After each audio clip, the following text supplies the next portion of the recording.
السلام۔ ہم اپنی اگلی نشست یعنی نشست نمبر 10 شروع کرنے کے لیے تیار ہیں، اور یہ نشست فرما بردار بچوں کی پرورش کے بارے میں ہے۔ یہ اس سلسلے کا حصہ ہے جو ہم پہلے ہی خاندان کے حوالے سے پیش کر رہے ہیں۔ آپ کی شادی میں خوشی، اپنے پر اعتماد بچوں کے ساتھ گھر میں خوشی، اور اب ہم فرما بردار بچوں کی پرورش کرنے جا رہے ہیں۔ کیا آپ نے غور کیا ہے؟ ہم قبر کے باغ میں کھڑے ہیں جہاں یہ مانا جاتا ہے کہ شاید حضرت عیسیٰ علیہ السلام کو یہاں سے زندہ کیا گیا تھا، اور یہاں ہونا ایک پرجوش تجربہ ہے کیونکہ یہی وہ جگہ ہے جہاں انجام یا فتح حاصل ہوئی تھی۔ حضرت عیسیٰ علیہ السلام کے زمین پر آنے کا مقصد ہمیں ہمارے گناہوں سے آزاد کرنا تھا۔ یہ بہت شاندار ہے، اس سے میرا دل چاہتا ہے کہ میں ہیلیلویا پکاروں اور ایسٹر کے گیت گانا شروع کر دوں۔ لیکن آج ہم اس ماحول میں فرما بردار بچوں کے بارے میں بات کر رہے ہیں، اور میں آپ کو ترغیب دیتا ہوں کہ ایک نوٹ بک اور قلم یا کم از کم ایک کاغذ کا ٹکڑا لے لیں۔ شاید آپ اپنی بائبل بھی ساتھ لینا چاہیں، لیکن ہم فرما بردار بچوں کی پرورش کی 16 مراحل کو تیزی سے دیکھیں گے۔ یہ 16 ہیں، لیکن پہلی 5 بنیادی ہیں۔ یہ ہماری سمجھ بوجھ کی ابتدا ہے کہ ہم اپنے بچوں کی تربیت کیسے کریں تاکہ وہ خداوند کی خدمت کریں اور فرما بردار بنیں۔ یہ وہ باتیں ہیں جو آپ کو اپنے بچوں کی پیدائش سے پہلے یا ان کی تربیت شروع کرنے سے پہلے کرنی چاہیے۔ آپ کو ان باتوں پر اچھی طرح غور کرنا چاہیے، اور پھر اگلے 11 نکات وہ اصل اقدامات ہیں جن کے ذریعے ہم بچوں کی تربیت کے عمل سے گزرتے ہیں۔ اب ہم نے یہ بہت عرصہ پہلے سیکھا تھا۔ ہمارے بیٹے بڑے ہو چکے ہیں، اور ان میں سے ایک خود باپ ہے اور اس کے 8 بچے ہیں، اور اس نے ہم سے یہ منصوبہ سیکھا ہے، اور اب وہ اسے اپنے گھر میں بھی استعمال کر رہا ہے۔ ہم نے یہ بہت سی کانفرنسوں میں سکھایا ہے۔ ہم نے یہ پایا کہ یہ ان بہت سے لوگوں کی زندگیوں میں کامیاب رہا ہے جنہیں ہم نے سکھایا ہے۔ جب ڈاکٹر رون اوواریو میں پروفیسر تھے تو انہوں نے اسے اپنے نصاب کا حصہ بنایا تھا۔ اس لیے ہم آپ کی حوصلہ افزائی کرتے ہیں کہ آپ اسے لکھ لیں، اس کے بارے میں دعا کریں، اور خداوند سے پوچھیں کہ آپ اسے اپنی مخصوص صورتحال میں کیسے استعمال کر سکتے ہیں۔ افسیوں کی 6 باب کی پہلی آیت میں لکھا ہے، اے بچوں اپنے والدین کے فرما بردار رہو کیونکہ یہ خداوند میں درست ہے۔ اور کلسیوں 3:20 میں پولس اسی نصیحت کو تھوڑے مختلف انداز میں دہراتے ہیں، اے بچوں ہر بات میں اپنے والدین کے فرما بردار رہو کیونکہ اس سے خداوند خوش ہوتا ہے۔ اب بچے اس پر عمل نہیں کر سکتے، جب وہ چھوٹے ہوتے ہیں تو وہ پڑھ ہی نہیں سکتے، اور پھر جب وہ پڑھنا سیکھ بھی لیتے ہیں تو شاید اس وقت تک ان کی تربیت شروع کرنے میں دیر ہو چکی ہوتی ہے، اور وہ خود سے یہ بات سمجھ بھی نہیں سکتے۔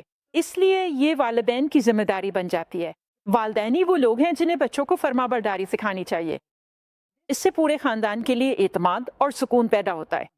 یہی تو ہم چاہتے ہیں، ہم سکون اور اعتماد چاہتے ہیں۔ اگر آپ کے خاندان میں انتشار اور پریشانی ہے تو یہ اچھی گواہی نہیں ہے۔ لیکن جب ہم خدا کے کلام پر عمل کرتے ہیں جہاں لکھا ہے کہ بچوں کو والدین کی اطاعت کرنی چاہیے، اور پھر ہم خود اپنی ذمہ داری سمجھ کر اپنے بچوں کی تربیت کرتے ہیں، تو اس کا فائدہ سب کو ہوتا ہے۔ اب آپ نے شاید بازار میں دیکھا ہوگا کہ ایک ماں اپنے بچے کو ڈانٹ رہی ہوتی ہے، تم میری بات کیوں نہیں مانتے؟ تم کبھی میری بات نہیں سنتے۔ قصور کس کا ہے؟ کیا یہ بچے کا قصور ہے؟ نہیں، جیسا کہ ہم پہلے یہاں بیان کر چکے ہیں، یہ والدین کی ذمہ داری ہے۔ اگر بچہ نافرمان ہے، اگر وہ مسلسل والدین کے خلاف بغاوت کرتا ہے، تو اس کا مطلب ہے کہ والدین نے اس بچے کو اجازت دی ہے، بلکہ منفی عمل کے ذریعے اس بچے کو یہ سکھایا ہے کہ وہ والدین کے ساتھ تعاون نہ کرے اور ان کے خلاف بغاوت کرے۔ اس لیے ہمیں یہ یقینی بنانا چاہیے کہ اپنے بچوں کی پرورش کی ذمہ داری ہماری ہی ہے۔ امثال باب 22 آیت 6 میں مصنف کہتا ہے، بچے کو اس کی راہ پر لگا دو، اور جب وہ بوڑھا ہو جائے گا تو بھی اسے نہ ہٹے گا۔ اب اس آیت کو 3 مختلف طریقوں سے استعمال کیا جا سکتا ہے۔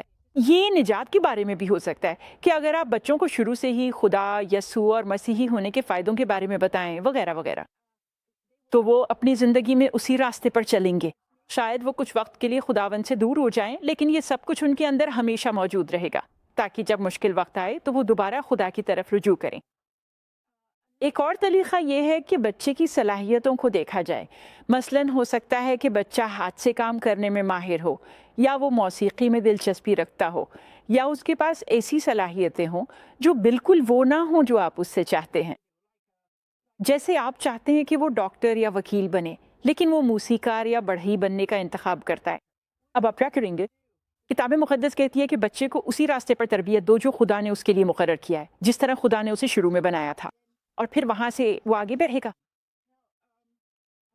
تیسرا طریقہ جسے ہم اس آیت کو دیکھ سکتے ہیں یہ ہے کہ اگر آپ بچے کو خود کو نظم و ضبط میں رکھنے کی تربیت دیں تو جب وہ بڑا ہوگا تو وہ ایک منظم انسان ہوگا، وہ ایک نظم و ضبط والا شخص ہوگا، اور ایک منظم شخص کو غلطیوں سے لڑنا نہیں پڑتا اور نہ ہی ہمیشہ غلط راستے پر چلنا پڑتا ہے یا غلط فیصلے کرنے پڑتے ہیں۔ آپ اپنے بچوں کی مدد کرتے ہیں۔ اگر آپ چھوٹی عمر سے شروع کریں تو آپ یہ بات ان کے ذہن میں بٹھا دیتے ہیں، ان کے دماغ میں راسخ کر دیتے ہیں، ان کے اندر یہ جذبہ پیدا کریں کہ انہیں اطاعت کرنی ہے اور نظم و ضبط اختیار کرنا ہے، تو یہ عادت ان کے ساتھ ساری زندگی رہے گی۔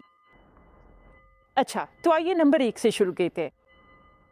نمبر 1، شوہر اور بیوی کو اس بات پر متفق ہونا چاہیے کہ آپ بچوں کی تربیت کیسے کریں گے، آپ کے اصول کیا ہوں گے، آپ کی حدود کیا ہوں گی، آپ نظم و ضبط کیسے قائم کریں گے، اور آپ اپنے بچے کی تربیت کے لیے کون سا طریقہ یا آلہ استعمال کریں گے۔ اس میں اتفاق ہونا ضروری ہے۔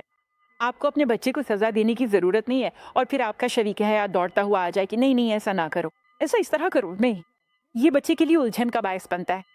اور جب شوہر اور بیوی شروع سے ہی متفق ہوں تو پھر بچے کے سامنے یہ کشمکش نہیں ہوگی کہ کون صحیح ہے اور کون غلط۔ مجھے یاد ہے میری والدہ نے مجھے بتایا کہ اکثر جب میرے والد ہمیں بچپن میں ڈانٹتے تھے تو وہ دروازے کے پیچھے چھپ جاتی تھیں، کیونکہ وہ اس معاملے میں شامل نہیں ہونے چاہتے کہ وہ یہ نہیں چاہتی تھیں کہ میرے والد جو کر رہے ہیں اس میں خلل ڈالیں۔ میں نے یہ کبھی ہوتے ہوئے نہیں دیکھا، لیکن انہوں نے مجھے یہ بات بہت بعد میں بتائی۔ ہمیں اپنے شریک حیات کو عزت دینی چاہیے تاکہ وہ ہمارے بچوں کی تربیت کر سکے اور بچے ہم سے حمایت محسوس کریں۔ کہ جب تربیت کا وقت آئے تو ہم اپنی شریک حیات کے عمل سے متفق ہوں، تو سب سے پہلی بات یہ ہے کہ میاں بیوی کو آپس میں اتفاق ہونا چاہیے۔ دوسرا نمبر، مستقل مزاجی اختیار کرے، اپنے بچوں سے کیے گئے وعدے پورے کرے۔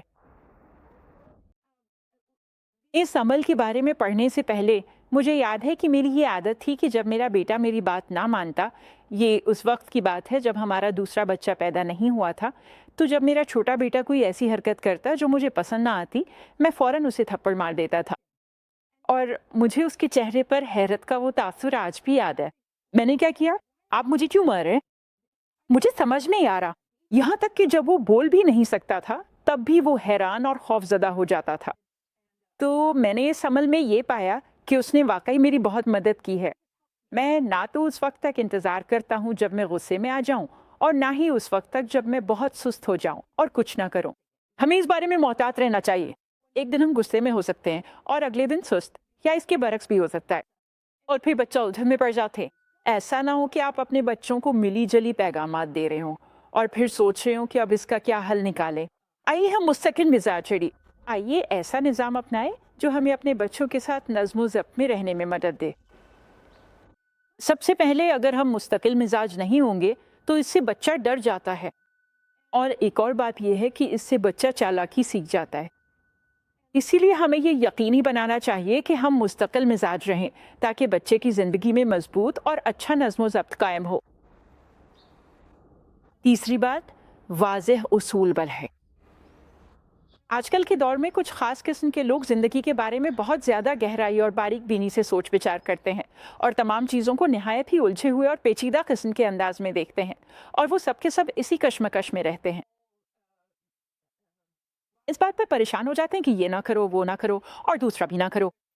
میں نے تجربے اور غلطی کے بعد اور دوسروں کی باتیں سن کر یہ جانا کہ اگر میرے پاس چند سادہ اصول ہوں تو بچوں کے لیے میری بات سننا آسان ہو جاتا ہے۔ ان اصولوں میں سے ایک یہ تھا، جو میں کہوں وہ کرو۔ جب میں تم سے بات کروں اور تمہیں کچھ کرنے کو کہوں تو میں چاہتا ہوں کہ تم میری بات مانو۔ پھر مجھے 100 اصول بنانے کی ضرورت نہیں پڑتی تھی جو ہر اس بات سے میل کھاتے جو میں اس بچے کو کہنے والا تھا، اور میں نے پایا کہ یہ بہت مددگار ثابت ہوا۔ اور میں نے یہ بھی سیکھا کہ اس بچے کے ساتھ صبر سے پیش آؤں اور اس کے ذہن کو وہ سب کچھ سیکھنے کا موقع دوں جو میں اسے سکھا رہا ہوں۔ کبھی کبھی میں انہیں کچھ کرنے کو کہتا اور وہ فوراً نہیں کرتے تھے، کیونکہ یا تو وہ سمجھ نہیں پاتے تھے، یا انہوں نے سنا نہیں ہوتا تھا، یا شاید وہ کرنا نہیں چاہتے تھے، لیکن مجھے انہیں چند سیکنڈ دینے کی ضرورت ہوتی تھی۔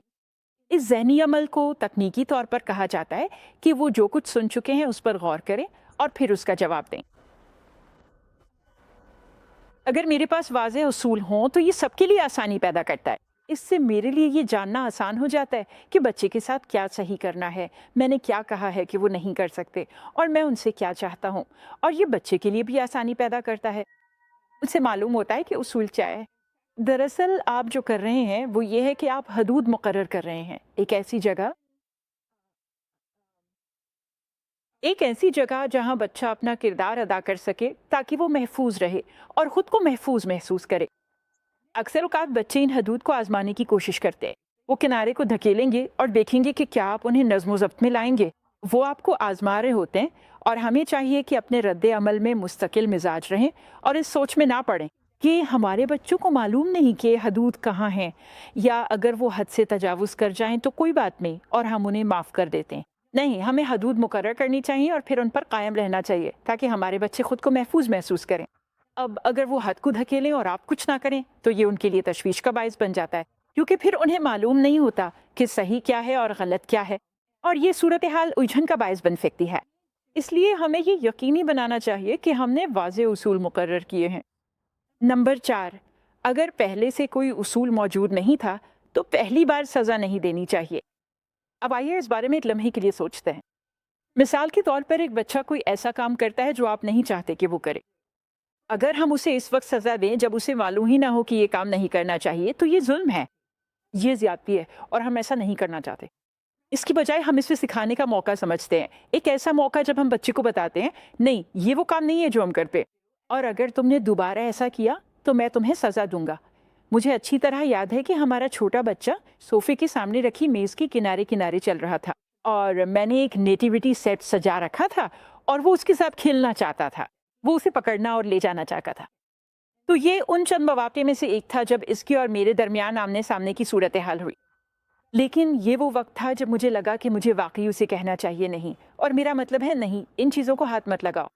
یہ لکڑی کے بنے ہوئے تھے، اور اگر وہ انہیں پکڑ لیتا اور ہتھوڑے کی طرح استعمال کرتا جیسا کہ وہ باقی سب چیزوں کے ساتھ کر رہا تھا تو یہ آسانی سے ٹوٹ یا کٹ سکتے تھے۔ اس لیے یہ ضروری تھا کہ میں بیٹھ کر اس سے بات کروں، اور جب اس نے اسے چھوا یا اس کے ساتھ کھیلنے کی کوشش کی تو میں نے اسے نہیں مارا۔ میں پیچھے ہٹ گئی اور میں نے کہا نہیں یہ وہ کام نہیں ہے جو تمہیں کرنا چاہیے، یہ ماما کا کھلونا ہے، یہ تمہارا کھلونا نہیں ہے اور تمہیں اسے چھوڑ دینا چاہیے۔ اب وہ بہت چھوٹا تھا، لیکن ایسا لگتا تھا کہ وہ سمجھ گیا ہے، اور ہمیں مستقبل میں اس بارے میں کچھ بات چیت کرنی پڑی۔ لیکن حقیقت یہ ہے کہ میں اس سے بات کرنے میں مستقل مزاج رہی، اور میں نے اس پر زور دیا کہ اب جب کہ تم نے یہ کیا ہے اور تم اس کے ساتھ کھیلنا چاہتے ہو اور میں تمہیں کہہ رہی ہوں نہیں، اگر تم نے دوبارہ ایسا کیا تو میں تمہیں سزا دوں گی۔ یہ بہت اہم ہے۔ پھر مجھے اسے سزا دینی پڑی کیونکہ میں نے یہ وعدہ کیا تھا۔ اس سے میں یہ چاہتی تھی کہ وہ کسی کھلونے یا کسی ایسی چیز سے کھیلنا بند کر دے جو اس کا کھلونا نہیں تھا۔ وہ چیز میرے لیے قیمتی تھی اور میں نہیں چاہتی تھی کہ وہ ٹوٹ جائے۔ اب میں جانتی ہوں کہ بہت سے لوگ ایسی چیزیں اوپر رکھ دیتے ہیں، اور میں نے بھی ایسا ہی کیا۔ میں نے بہت سی چیزیں اوپر رکھ دی۔ آپ جانتے ہیں میرے پاس واقعی خوبصورت چیزیں تھیں اور میں انہیں میز پر رکھ دیتی یا سجا دیتی، لیکن اگر وہ انہیں پکڑ لیتا تو وہ انہیں نقصان پہنچا سکتا تھا۔ تو میں نے سیکھا کہ انہیں اتنی اونچائی پر رکھوں جہاں وہ نہ پہنچ سکے، لیکن ساتھ ہی یہ بھی ضروری تھا کہ اسے یہ سکھایا جائے کہ کچھ چیزیں ایسی ہیں جنہیں ہم نہیں چھوتے۔ تو میں نے اس موقع کو اس جھانکی کے ساتھ ایک موقع کے طور پر لیا کہ وہ اسے نہ چھوئے۔ اور اس سے پہلے کہ ہم اس بات کو ختم کریں، جب بچے نے دوسری بار اسے چھوا اور اس جھانکی کے معاملے میں جو آمنے سامنے کی صورتحال ہوئی، مجھے یاد ہے کہ ہمارا بیٹا ہاتھ بڑھا رہا تھا۔ یہ 42 سال پہلے کی بات ہے، لیکن وہ آگے بڑھ رہا تھا اور اسے چھونا چاہتا تھا، اور پھر میں نے اسے تادیب کیا۔ اب ہم 1 منٹ میں بات کریں گے کہ میں نے کیا کیا جب وہ صرف ایک چھوٹا بچہ تھا، اور میں چاہتا ہوں کہ تم اسے یہاں میرے ساتھ برداشت کرو، اب میرے ساتھ رہو۔ میں اپنے بچوں کے ساتھ زیادتی نہیں کر رہا ہوں، میں اپنے بچوں کی تربیت کر رہا ہوں، اور اس لیے ہم اس بارے میں بات کرنے جا رہے ہیں کہ ہم یہ کیسے کریں گے۔ 5واں نمبر جلد شروع ہے۔ کپی بھی ٹھیک ہے، وہاں ہیں، اس کے بارے میں بہت بحث ہے۔ اس بارے میں بہت سارے خیالات ہیں کہ بچے کو کس طرح نظم و ضبط میں لایا جانا چاہیے، اور کتنی جلدی اور کتنی جلدی۔ مجھے آپ کے لیے ایک مثال بنانے کو، شاید آپ کا بچہ آپ کے بازو پر بیٹھا ہے اور وہ کافی بوڑھا ہے، اس کی کمر اب مضبوط ہے اور وہ آپ کے بازو پر بیٹھنے کے قابل ہے، اور وہ ان چیزوں اور چیزوں تک پہنچنا شروع کر دیتا ہے جو آپ کے پاس ہیں، ان کے لیے بہت دلچسپ ہیں۔ وہ تجسس رکھتے ہیں، وہ جاننا چاہتے ہیں کہ یہ چیزیں کیا ہے۔ مثال کے طور پر جب میں اپنے پوتے پوتیوں کو گود میں لیتا ہوں تو انہیں میرے بالیوں یا اینک کو پکڑنا بہت پسند ہے، اور ہمیں ایک فیصلہ کرنا ہوتا ہے کون سی چیزیں کھلونے ہیں اور کون سی نہیں ہیں۔ کبھی کبھی ہمیں بس بالی یا اینک ہٹا دینی چاہیے، لیکن بعض اوقات اگر بچہ آپ کے بازو پر بیٹھا ہے اور اب وقت ہے کہ اس بچے کو نظم و ضبط سکھایا جائے یا کچھ سکھایا جائے، یہ میری رونق ہے، یہ پیسوں سے آتی ہے، اسے دوبارہ خریدنا مہنگا پڑتا ہے، یہ کھلونا نہیں ہے، پھر میں یہ بات اس بچے سے کہوں گا۔ جب وہ میری اینک پکڑ لیتا ہے تو میں اس سے کہوں گا نہیں یہ تمہاری نہیں ہے۔ میں اب جب بچہ لفظ نہیں سنتا ہے تو اسے یہ سیکھنے کے لیے بار بار سننا پڑتا ہے۔ یہی ہمیں کرنا ہے، ہمیں خود کو نظم و ضبط میں لانا ہے تاکہ اپنے بچوں کو بھی نظم و ضبط سکھا سکے۔ یہ سبق میں نے بہت شروع میں ہی سیکھ لیا تھا، مجھے خود کو نظم و ضبط میں لانا پڑا، مجھے خود پر قابو پانا اور خود کو کنٹرول کرنا پڑا تاکہ میں اپنے بچوں کو بھی خود پر قابو پانا سکھا سکوں۔ تو جب وہ بچہ میری اینک پکڑ لیتا ہے میں کہتا ہوں نہیں یہ پہلی بار ہے، پھر دوسری بار جب وہ بچہ دوبارہ ہاتھ بڑھاتا ہے اور میری اینک پکڑنے کی کوشش کرتا ہے تو میں بچے کا ہاتھ پکڑ لیتا ہوں اور میں اسے بہت ہلکا سا چھوٹا سا تھپڑ یا چٹکی دیتا ہوں اور پھر سے نہیں کہتا ہوں اسی ہلکے تھپڑ کے ساتھ۔ اب اس سے اسے کوئی تکلیف نہیں ہوتی ہے، اس میں تھوڑی سی چبھن ضرور ہوتی ہے، لیکن میرے لیے یہ بہت دلچسپ بات ہے کہ ہماری جسمانی ساخت کے بارے میں سوچوں کہ اللہ نے ہمیں ایسا بنایا ہے کہ جب درد ہوتا ہے تو ہم کوئی کام کرنا چھوڑ دیتے ہیں۔ درد ایک سٹاپ سائن ہے، یہ ہمیں بتاتا ہے کہ ہمارے جسم میں کچھ غلط ہے یا یہ ہمیں کچھ کرنے سے روک دیتا ہے۔ مثال کے طور پر آپ ہاتھ بڑھا کر کوئی برتن یا پین اٹھاتے ہیں جسے آپ سمجھتے ہیں کہ اٹھانا ٹھیک ہے، لیکن جب آپ اسے اٹھاتے ہیں تو پتہ چلتا ہے کہ وہ گرم ہے، آپ فوراً اسے چھوڑ دیتے ہیں، آپ دوبارہ اسے ہاتھ ہی ہٹاتے، آپ رک جاتے ہیں، درد ایک استاد بن جاتا ہے اور یہ آپ کو دوبارہ خود کو نقصان پہنچانے سے بچاتا ہے۔ یہ آپ کے دماغ کو سکھاتا ہے کہ برتن گرم ہو سکتا ہے، اسے احتیاط سے چھوئیں اور دیکھیں کہ کیا یہ گرم ہے، اگر نہیں ہے تو پھر آپ اسے اٹھا سکتے ہیں۔ اور یہی بات درست ہے جب ہم اپنے بچوں کو سزا دیتے ہیں، ہم انہیں تھوڑا سا درد دیتے ہیں تاکہ وہ سمجھ جائیں کہ یہ نہیں ہے۔ نہیں اور درد، ان دونوں کو ساتھ لے کر چلنا ہمارے بچوں کو سکھانے کا بہت اچھا طریقہ ہے۔ کچھ لوگ ابتدا میں یہ عمل نہیں کرتے، وہ اپنے بچے کو آزاد چھوڑ دیتے ہیں، اسے دوڑنے دیتے ہیں، اسے گھر پر راج کرنے دیتے ہیں۔ کچھ جگہوں پر انہیں چھوٹا بادشاہ یا ملکہ کہا جاتا ہے، وہی سب کچھ چلانا ہوتا ہے اور جو کچھ بھی وہ بچہ چاہتا ہے وہ اسے مل جاتا ہے۔ لیکن ایک دن حساب کا دن آتا ہے، کچھ جگہوں پر جہاں ہم گئے ہیں ہمیں یہ دیکھنے کو ملا کہ اسکول میں استاد کے پاس ایسا بچہ آ جاتا ہے جسے کوئی نظم و ضبط نہیں سکھایا گیا ہوتا، اور پھر استاد کو اس بچے کے ساتھ بہت سختی کرنی پڑتی ہے اور اس بچے کو تابع کرنے کے لیے چھڑی یا سوئچ کا استعمال کرنا پڑتا ہے، اور پھر اس استاد اور بچے دونوں کے لیے بہت زیادہ ذہنی دباؤ اور صدمہ ہوتا ہے اور بچے کے لیے شرمندگی بھی ہوتی ہے۔ اس لیے ہمیں احتیاط کرنی چاہیے کہ ہم اپنے بچوں کے ساتھ بہت دیر سے شروعات کرنے کی غلطی میں نہ پڑ جائیں۔ اگر آپ ابتدائی سے شروع کریں گے تو آپ کے بچے خود کو نظم و ضبط میں رکھنے کے لیے تیار ہوں گے، جب اسکول جانے کا وقت آئے گا تو وہ کلاس میں بیٹھنے کے قابل ہوں گے، اور وہ وہی ہوں گے جنہیں ہم اچھا طالب علم کہتے ہیں۔ وہ تعاون کرنے والے ہوں گے، سیکھنے کے لیے تیار ہوں گے، اور ان کے ذہن میں کوئی اور بات نہیں ہوگی جیسے کہ خلل ڈالنا یا نافرمانی کرنا۔ تو آئیے ابتدا ہی سے آغاز کریں۔ اچھا، اب آئیے اگلے 11 مراحل کی طرف چلتے ہیں۔ ہمیں اسے 2 نشستوں میں تقسیم کرنا پڑے گا، اس لیے ہم ان میں سے کئی مراحل کے ساتھ آگے بڑھیں گے اور پھر ہم اپنی دوسری نشست میں دوبارہ اس پر واپس آئیں گے۔ لیکن چھٹا مرحلہ اصل نظم و ضبط کے عمل کی شروعات ہے۔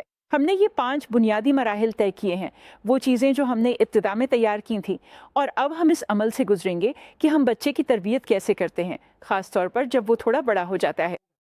نمبر 6، نظم و ضبط کے لیے کسی نجی جگہ پر جائیں۔ دیکھیں، بچے کو نجی طور پر سزا دینا اس بچے کو اس بات پر توجہ مرکوز کرنے کا موقع دیتا ہے کہ اس نے کیا غلط کیا ہے۔ کیا آپ نے کبھی ایسے بچے دیکھے ہیں جنہیں سب کے سامنے سزا دی جاتی ہے اور والدین سب کو دیکھ رہے ہوتے ہیں کہ وہ کیسے رد عمل دے رہے ہیں، اور جیسے دکھا رہے ہوں کہ دیکھو میں اپنے بچے کو سزا دے رہا ہوں؟ اپنے بچے کے ساتھ ایسا مت کریں، یہ شرمندگی کی بات ہے، یہ توہین آمیز ہے۔ بچہ تو یہ سوچ بھی نہیں رہا ہوتا کہ اس نے کیا غلط کیا، وہ شرمندہ ہے، وہ چاہتا ہے کہ کاش وہ کسی سوراخ میں گھس جائے اور اس صورت حال سے دور ہو جائے اور اپنا خیال خود رکھے تاکہ وہ چھپ جائے اور جو کچھ ہو رہا ہے اس سے شرمندہ نہ ہو۔ اگر ہم بچے کو کسی نجی جگہ لے جائیں تو وہ اس بات پر توجہ دے سکتا ہے کہ اس نے کیا غلط کیا ہے، اور وہ آپ سے بات کر سکتا ہے، آپ کی بات سن سکتا ہے، آپ اسے سکھاؤ اور تربیت دے سکتے ہیں۔ دیکھیں، یہ سکھانے کا موقع ہے، تربیت دینے کا ایک موقع ہے۔ تو آئیے اپنے بچوں کو سب کے سامنے شرمندہ نہ کریں، بلکہ انہیں کسی الگ جگہ لے جائیں۔ اب ہمارے گھر میں ہمیشہ باتھ روم ہی ہوتا تھا، ہم اسے باتھ روم کہتے ہیں۔ یہ ایک ایسی جگہ تھی جہاں دروازے پر تالا لگا ہوتا تھا، اور یہ وہ جگہ تھی جہاں ہم وہ چھڑی رکھ سکتے تھے جو ہم بچے کو سزا دینے کے لیے استعمال کرتے تھے، تاکہ جب ہم وہاں جائیں تو وہ تیار ہو۔ ہمیں اسے ڈھونڈنے کی ضرورت نہیں پڑتی تھی، اور نہ ہی زیادہ وقت ضائع ہوتا تھا۔ ہم تیار رہتے تھے، ہم نے سزا کے لیے چھڑی پہلے سے تیار رکھی ہوتی تھی۔ اچھا، اب نمبر 7 کی طرف چلتے ہیں۔ ہم یہ تسلیم کرتے ہیں کہ بچہ اچھا کرنے کی کوشش کر رہا ہے، لیکن اس سے غلطی ہو گئی ہے۔ اب میں بہت محتاط ہونا چاہتا ہوں۔ واضح کرنے کے لیے میں یہ نہیں سمجھتا کہ ہمارے بچے کامل ہیں، کہ ان میں کوئی گناہ نہیں ہے، کیونکہ ہم سب گناہ کے ساتھ پیدا ہوتے ہیں۔ لیکن حقیقت یہ ہے کہ ہمیں اپنے بچوں کو یہ نہیں کہنا چاہیے کہ وہ برے ہیں، یا ان میں کوئی خوبی نہیں، یا وہ کچھ نہیں بن سکیں گے۔ اکثر اوقات جب بچہ کوئی غلطی کرتا ہے تو بجائے اس کے کہ ہم اسے اس غلطی سے نکالیں اور اس کا دفاع کریں، ہم اسے اسی الزام میں ڈال دیتے ہیں اور اسے کہتے ہیں تمہاری کوئی قدر نہیں ہے، تم زندگی میں کچھ حاصل نہیں کر سکو گے، اور میں تم پر بہت شرمندہ ہوں، وغیرہ وغیرہ۔ یہ بچے کی اپنی ذات کے بارے میں اچھا خیال رکھنے کی ترقی میں رکاوٹ بنتا ہے۔ یہ بچے کے لیے تطاقن ہے۔ ہمیں اس بات کا خیال رکھنا چاہیے کہ ہم اس سے ایسی باتیں نہ کہیں جو اس کے بارے میں سچ نہ ہو۔ وہ خدا کی صورت میں پیدا ہوا ہے، وہ ایک انسان ہے جس کی زمین پر ہونے کی وجہ ہے، اس کا ایک مقصد ہے، اور یہ ہماری ذمہ داریوں میں شامل ہے کہ ہم جانیں کہ خدا ہم سے کیا چاہتا ہے، اور یہ ہماری ذمہ داری ہے کہ ہم اس بچے کو یہ تلاش کرنے میں مدد کریں کہ خدا اس سے کیا چاہتا ہے۔ اور اگر آپ اس سے کہیں اس کی کوئی اہمیت نہیں ہے، وہ کچھ بھی حاصل نہیں کر سکتا، تو وہ سوچے گا شاید میرا کوئی مقصد ہے، لیکن میں تو اس مقصد کو پورا کرنے کے قابل بھی نہیں ہوں۔ نہیں، ہمیں اس سوچ کو بدلنا چاہیے اور اپنے بچوں کی حوصلہ افزائی کرنی چاہیے، بلکہ اس بچے کو اپنے قریب کرنا چاہیے اور اس کی حمایت میں اس کے ساتھ کھڑے ہونا چاہیے، اس زیادتی کے خلاف اس کے وکیل بن کر۔ ہاں، انہوں نے کچھ غلط کیا ہے، لیکن آئیے ہم ان کا دفاع کریں، ان کے ساتھ کھڑے ہوں، ان کی مدد کریں، ان پر یقین رکھیں، اور کہیں مجھے معلوم ہے کہ تم یہ کرنا نہیں چاہتے تھے، یا اگر وہ واقعی کرنا چاہتے بھی تھے تو کہیں مجھے معلوم ہے کہ تمہارے لیے یہ کرنا غلط ہے، اور اس لیے بائبل مجھے کہتی ہے کہ مجھے تمہیں سزا دینی ہے۔ اس طرح ہم اپنے بچے کی مدد کرتے ہیں تاکہ وہ سمجھے کہ آپ اس کے ساتھ ہیں، آپ اس کی بھلائی چاہتے ہیں، آپ چاہتے ہیں کہ وہ ایک اچھا انسان بنے، بڑے ہوتے ہی ایک ذمہ دار شہری بنے، اور ہم اس کے خلاف کھڑے ہونے جا رہے ہیں، اور ہم وہ کام نہیں کرنے جا رہے ہیں جو ناگوار ہو یا بنائے گئے قوانین کے خلاف ہو۔ نمبر 8، اپنے چہرے پر غم ظاہر کریں، غصہ نہیں۔ ہم توبہ کا ماحول بنانے جا رہے ہیں۔ میں نے بہت سے لوگوں کو مجھ سے کہا ہے، واہ میں رہا ہوں، میں غصے سے اپنے بچوں کو تادیبیاں مارتا رہا ہوں۔ میں نے بس اپنے بچے کو اتنا مارا کہ میرا بازو تھک گیا، میں نے بس مارا مارا مارا مارا کیونکہ میں بہت بیزار ہو گیا تھا۔ وہ کافی عرصے سے یہ غلط کام کر رہا ہے، اور میں اس سے تنگ آ چکا ہوں، اندر سے بھی پریشان ہوں، اور بس مجھے یہ بالکل پسند نہیں، مجھے اس پر خوشی نہیں ہے، اور اسی لیے میں نے اپنے غصے کو خود پر حاوی ہونے دیا۔ نہیں، ہم اپنے غصے پر قابو رکھتے ہیں اور پھر ہم خدا کی طرح بن جاتے ہیں۔ مجھے لگتا ہے کہ اس سارے عمل میں جو ہم یہاں کر رہے ہیں وہ خدا کی طرح ہونا ہے۔ خدا ہمیں ہمیشہ رہنے والی محبت سے چاہتا ہے۔ خروج 32 میں ذکر ہے، میں رحم دل ہوں، غصے میں دیر کرنے والا ہوں، اور ہمیں اپنے بچوں کے ساتھ خدا کی طرح ہونا چاہیے۔ اس لیے ہمیں اپنے چہروں پر غم ظاہر کرنا چاہیے، غصہ نہیں۔ اپنے بچوں کو خوف زدہ مت کریں، ان کی حوصلہ افزائی کریں جیسے ایک تربیت دینے والا جو انہیں صحیح کام کرنے میں مدد دینا چاہتا ہے۔ ہم نے کہا تھا کہ ہم توبہ کا ماحول پیدا کر رہے ہیں، اور یہی وہ چیز ہے جو ہم خداوند کے حضور کرنا چاہتے ہیں۔ ہم چاہتے ہیں کہ خداوند کے سامنے راست بازی میں چلیں، اور جب معاملات غلط ہو جائیں تو ہمیں چاہیے کہ ہم روح القدس کو اجازت دیں کہ وہ ہم سے بات کرے تاکہ ہم اپنے کیے پر توبہ کر سکیں۔ آپ ایک اداکار بن جاتے، آپ اپنے غصے پر قابو پاتے ہیں، اور آپ یہ غم اس لیے ظاہر کرتے ہیں تاکہ بچے کو توبہ کرنے میں مدد ملے۔ اب ہمارے پاس سیشن نمبر 10 کے اس حصے کے لیے بس اتنا ہی وقت ہے، لیکن ہم اگلے سیشن میں جاری رکھیں گے۔ مجھے امید ہے کہ آپ ہمارے ساتھ شامل ہوں گے اور اپنا قلم اور کاغذ بھی ساتھ لائیں گے۔ آپ جانتے ہیں بہت سی چیزیں ہیں جو ہم اپنے بچوں کے لیے چاہتے ہیں۔ ہم چاہتے ہیں کہ وہ مضبوط ہوں، ہم چاہتے ہیں کہ وہ